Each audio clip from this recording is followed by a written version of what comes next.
Hello everybody, this is Michelle Fox and welcome back to The Simple Quilter. Today I'm going to be showing you how to make a ragtime wheelchair quilt that's fast and easy and fun. This is a great project for the beginner or a quick and easy project for the experienced quilter. The quilt I'm going to show you is one that I made for my mother several years ago. Now I do want to talk just a minute about the ragtime quilts and tell you why I like these quilts so much. First of all, I like them because when you wash them, they get softer and look better and better. The next thing I want to mention that I like about them is that they're heavy, and for me, when I'm having difficulty sleeping, that weight is calming and helps me go to sleep. I also like making these quilts because you quilt as you go, and then you don't have to pay somebody to have it quilted. The dimensions of the wheelchair quilt that we're going to be making today is 37 by 44 inches. And the reason I selected that size is because I didn't want the quilt to get caught up in the wheels of the wheelchair, and this quilt size worked great for my mother. She was a tiny little woman, and we could tuck it behind her legs to help keep her warm when we took her out and the wind was blowing. The quilt is made up of 9-inch blocks. It will be 5 by 6 rows, so you will need a total of 69-inch blocks of flannel. You will need 36 3/4 inch of batting, and I just use scraps. I want to be sure I mentioned a little bit about working with flannels. I do try to use quilt shop quality flannels. I used cheaper fabric one other time that I had purchased from another quilter, and I was so disappointed because when I washed it and dried it and pulled it out, the fabric had peeled up. P-I-L-L-E-D. That is an undesirable characteristic of textiles, and it really bothered me. So since then I have tried to use quilt shop quality fabric, and I haven't had any problems with any of my ragtime quilts doing that since then. Now I have recently discovered 2 new flannel fabric lines on Fat Quarter Shop, and I want you to go and check them out and let me know what you think. One of them is called Winter Frost, a beautiful fabric line, and then the other one is called Snow is Falling. And just leave a comment in the comment section and let me know what you think of those 2 fabric lines. I'm considering getting those. Oh gosh, they really are beautiful, and I do love flannels. They are kind of expensive. They're right at $11 a yard or $10.98. So they are expensive. Another little note about flannels, since I make so many ragtime quilts, if I am in a quilt shop, I always check for the flannels, and if they're on sale, I have a tendency to stock up on those. So I always have a fairly nice selection of flannels.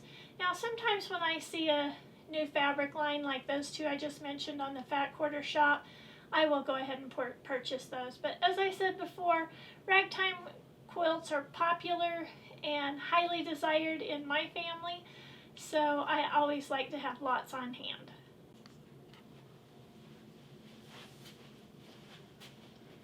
Okay, first thing we need to do as we get this project started, we just need to take our blocks and mark an X on them. I mentioned this in my previous videos. For darks, you need to use a light marker, and for lights, you need to use a darker marker, fabric marker.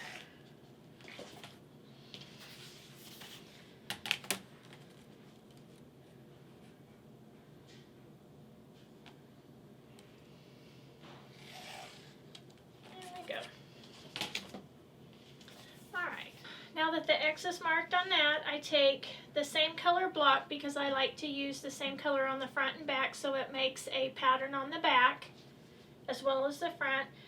I take the block, just position the batting over it, and then place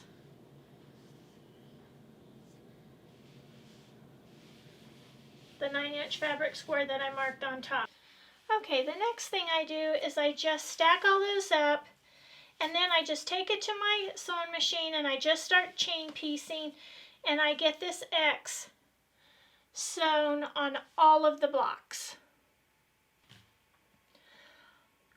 Once I have all of the X's sewn on my blocks, then I just begin to arrange them on my design wall.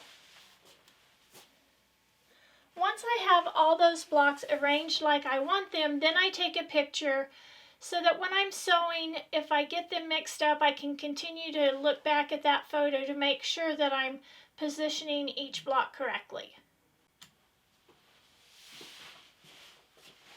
I'm actually working on 2 different wheelchair quilts, so I'm going to put another quilt up here so I can show you how I begin to sew these together. The next step is to sew the rows together.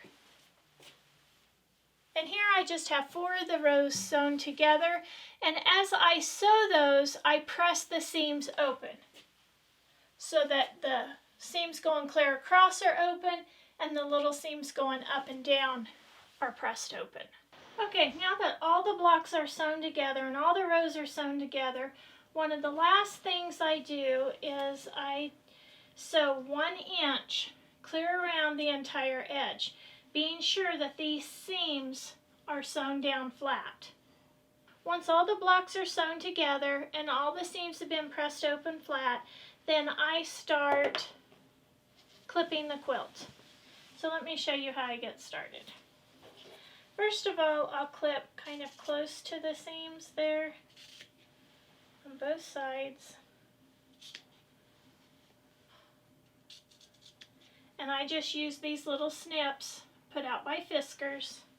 I hold them up together and I just start cutting. Now you don't have to do them at the same time. You can just do one at a time. And you want to be careful you do not cut into the seam.